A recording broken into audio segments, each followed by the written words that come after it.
All right, tell you what, let's hold off on the automation. Let's go back. Let's listen to the original snare at that snare fill. And you can clearly hear he's rolling into that snare fill. So he's got the dynamics there. We want to respect his performance there. We want to enhance that, but we're going to mute. We're going to show you kind of a before and after. Let's check out without our ghost track, so no ghost notes. And that sounds fine. That sounds good. But we're not here to deliver good mixes. We want great mixes. We want to respect the drummer's performance.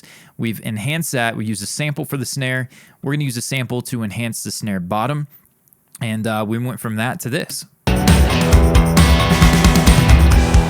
Yeah, so much better. Welcome back to the Mix Academy. In today's video, I'm going to show you exactly how I created those snare ghost tracks that you just heard to help bring out the drummer's performance and enhance the mix, especially you got a dense mix, lots of stuff going on. You're going to need to do some trickery to get those snare ghost notes up in the mix. I'm going to show you exactly how to do that in today's video. But first, if you want to get your hands on these exact tracks, mix a song for yourself, and use your mix to promote your mixing services, and get access to an entire course where I've mixed this song from start to finish, then all you have to do is hit the link to my GoFundMe in the description below and donate any amount. It could be $1, $5, whatever you can will greatly help me and my family as we seek medical help for my severe stroke-like symptoms that I've had over the last few years. After ignoring it for far too long, I'm finally seeking help, and it's kicking my butt not having health coverage. Again, any amount helps, and any amount will get you full access to the course and all of the bonus downloads. All of the details are in the link in the description below. Now back to the tutorial. All right, we're back here in Pro Tools, and we're going to show you guys exactly what I did to enhance the drummer's performance, these ghost notes, to bring that out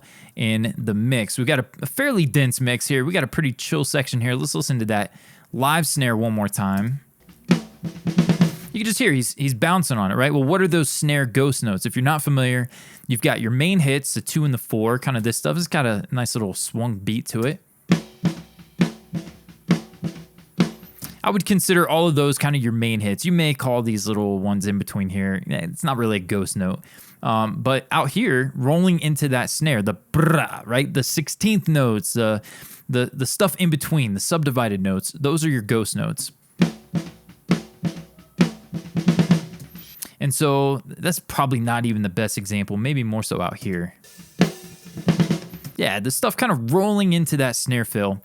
The stuff in between your main hits are going to be your ghost notes. Probably the worst explanation you could possibly have received about what snare ghost notes are, but I think you get the point.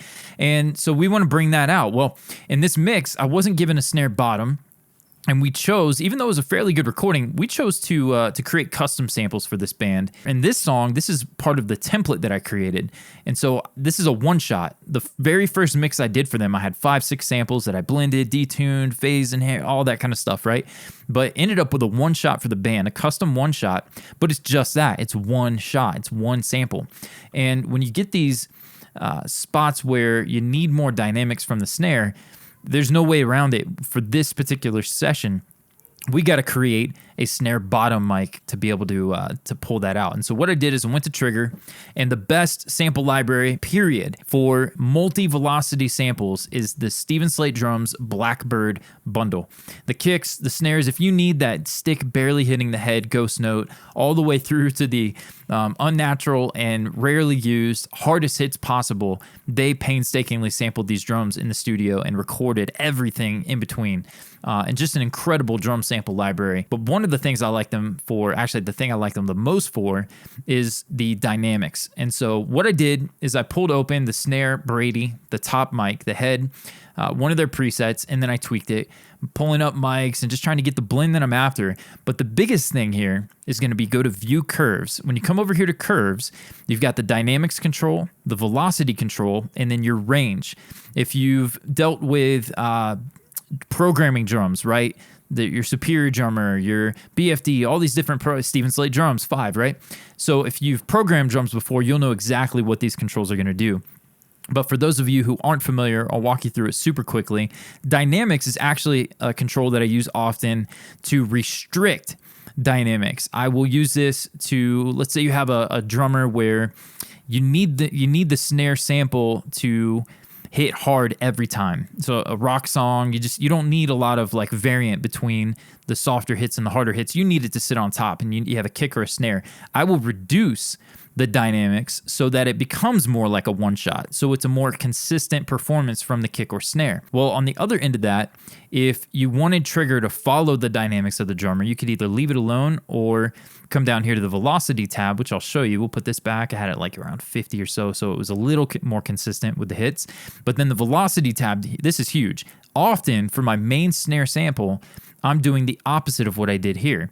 I'll actually go this way with it and I'll increase the velocity, which technically decreases the velocity range. And so this is not going to look at, if you have TCI files where, like we're describing here, you have Blackbird bundle that is, really soft hits and really hard hits. That's a beautiful thing unless you don't want that. If you don't want it, you can use this velocity tab here and increase it, and you can just kill that and make it to where trigger gives you the hardest hits every time. Or you can make it a little more natural, or you can make it very natural, or you can do the opposite, and we can actually pull back on the velocities, which is what I've chosen to do here, because I want them to be softer hits. I don't want it to follow the dynamics of these hard transients here. I want it to be softer hits. And so I've pulled the velocity control back the opposite way that I would if it were a main snare hit. And then I've also come down to the range.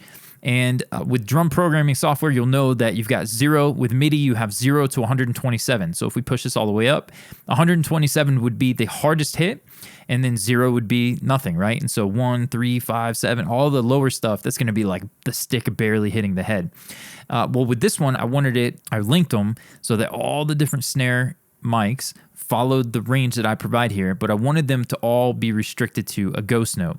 Let me see, I'll have to do the thing where you got to turn trigger off and back on. There we go. So now you hear all the different mics. Oh, the room mics, man. And that's what we're getting. So now it sounds unnatural. It doesn't sound like a snare ghost or a bottom, but in context of the track, check this out. Here's in solo. You're mostly getting that snare rattle. The snare's on the bottom of the drum. And so blending that in with our original, here's without it. It sounds like gunshots. That sounds ridiculous, right? No one wants to use that. But then check it out with the ghost notes. Okay? In context, without it. And then with it. It's rattling. It's rolling into this next snare fill. And when I get the guitars aren't even mixed in this particular session and the vocal's not in, so you get that stuff, it's going to sound a lot less natural, and it's going to be sitting on top of the mix. It's always context, right? Checking it against the rest. So those controls, super important, the Blackbird bundle. And that's not to say that go to your other favorite drum sample library. If they've got TCI files, they've probably sampled a range of soft, medium, and hard hits. But in my experience, and again, I have a lot of drum sample libraries, no one did it better than the Steven Slate Drums Blackbird bundle. Definitely check that out as well. Not sponsored. So after choosing the sample, we got a little bit of compression. I think what happened here was I intended to smash it, boost it, try to bring out the rattle of the snare bottom sound, but it didn't sound good, so I left it. There might be a couple dB of reduction here. Let's see. I mean, 2 or 3 dBs of reduction, no big deal. A little trimmer tool to get it up in the mix. And then this guy here is, this makes a pretty big impact. If we look, without this on, you can see I'm pulling out the fundamental, the low end in the snare. Without this on, the snare is beefy, and I like that, but that's not what we're going for here. We wanted more of that, the rattle, the snares on the bottom to come through in the mix, and so I pulled out the chunk, the beef. Don't get me wrong, I love a fat snare drum, but this is just not the right context for it. So here's without this, you'll hear the roundness of the snare transient, right? And then with it on, it's awesome. Sounds just like what we're going for. Snare, bottom mic. Let's check it out here. Here's without the EQ. With it. Right? So it sounds more like snare. Ghost note, snare bottom. Exactly what we wanted. Perfect, right? Just blending it in. So it's as simple as that. Choose good samples. A little bit of compression. Not anything to write home about. Nothing big there.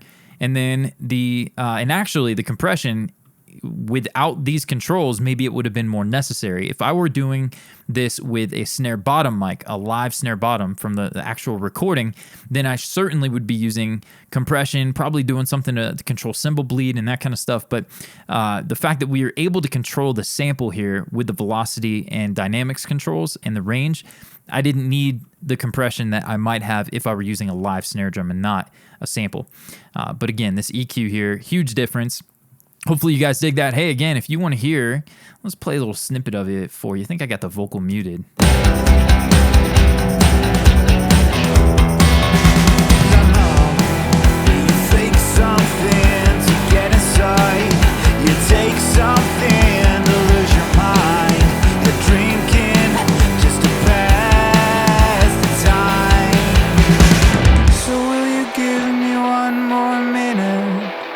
I get scared when I wake up, 'cause these dreams are way more beautiful than real life ever was.